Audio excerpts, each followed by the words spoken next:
Okay, so what if I told you that one of the most important, most widely grown grapes on the entire planet is probably in your kitchen right now, but you've likely never ever heard its real name? We're talking about a true agricultural superstar hiding in plain sight. So let me ask you this. Think about it. A little box of raisins for a snack, a beautiful bunch of crisp green grapes, and hey, even a bottle of wine. I mean, they seem like totally different products, right? But what if there's a single unifying thread that connects them all? Well, here's the answer. It's the Sultanina grape. This one, single variety, is the quiet workhorse, the unsung hero behind all of them. It is an absolute master of transformation and, honestly, one of the most versatile fruits in the entire world. So let's properly introduce it, the Sultanina. At its core, it's a white, seedless grape that started its journey thousands of years ago in the Middle East. And really, those two features, being seedless and being incredibly adaptable, that's the magic formula. That's exactly what allowed it to become the global powerhouse it is today. But to really get a feel for the Sultanina, we've got to look back. I mean, way back. This isn't some modern lab-created hybrid. Its story is a journey that spans millennia, crossing empires, ancient trade routes, and entire continents. So let's follow its path. It all started in the ancient Fertile Crescent, but its big break really came during the Middle Ages. Why? Because when you dry it into raisins, it becomes this amazing, durable food source. It was perfect for traders on long, grueling journeys like the Silk Road. From there, it eventually made its way to the USA in the 1870s, and by the 20th century, boom, production just exploded into the massive global enterprise we know today. So, you're probably thinking, why haven't I ever heard of Sultanina? Well, you almost certainly have, just by one of its many aliases. Here in the US, it's the famous Thompson Seedless. Go to the Middle East, and it's kishmish, which is literally the Persian word for raisin. And in places like the UK and Australia, it's the Sultana, a name tied to the sultans of the Ottoman Empire. See? It's the same grape, just wearing different hats all over the world. Okay, so let's fast forward to its modern-day empire. Because today, the Sultanina isn't just a grape, it's an agricultural titan, mainly because it completely and utterly dominates two massive markets. This chart just breaks it down perfectly. A whopping 50%, half of all Sultaninas grown, end up as raisins.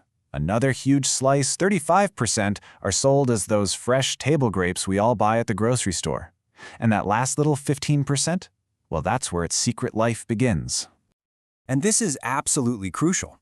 When you go to the supermarket and you buy those green seedless grapes, you are almost definitely buying Sultanina.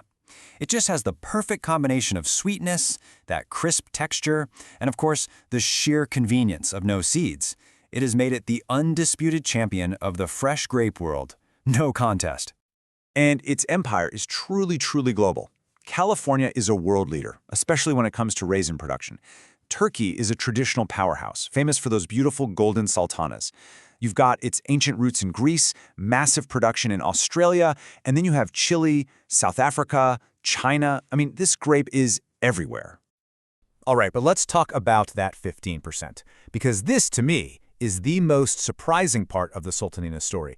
It's often overlooked and, believe me, rapidly changing role in the world of wine. You see, for the longest time, Sultanina was just seen as a workhorse for wine. A simple, neutral base for cheap bulk wines, mostly because it has naturally low acidity. But that reputation is totally changing. Modern winemakers are seeing this huge potential, especially for making fresh, light white wines in hot climates where other grapes would just struggle.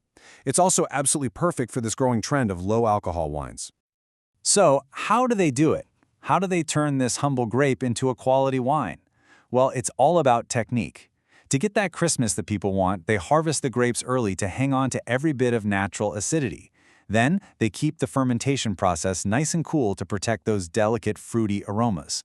And finally, they use stainless steel tanks to make sure the final wine tastes pure, clean, and fruit-forward. And the results are just incredibly diverse. You can find these beautiful, light, dry white wines with notes of citrus and flowers. It's become a go-to base for low-alcohol options and even for fresh, fruity, sparkling wines. And historically, let's not forget, it's been used for really unique styles like traditional Greek wines and these rich, sweet dessert wines. All of this really begs the question, right? Is the Sultanina not just a grape of the past, but maybe a grape for our future? And honestly, all signs are pointing to a big yes. And this right here, this might be the most important point of all. In a world that's getting warmer, a grape that naturally thrives in hot, dry climates is basically like gold.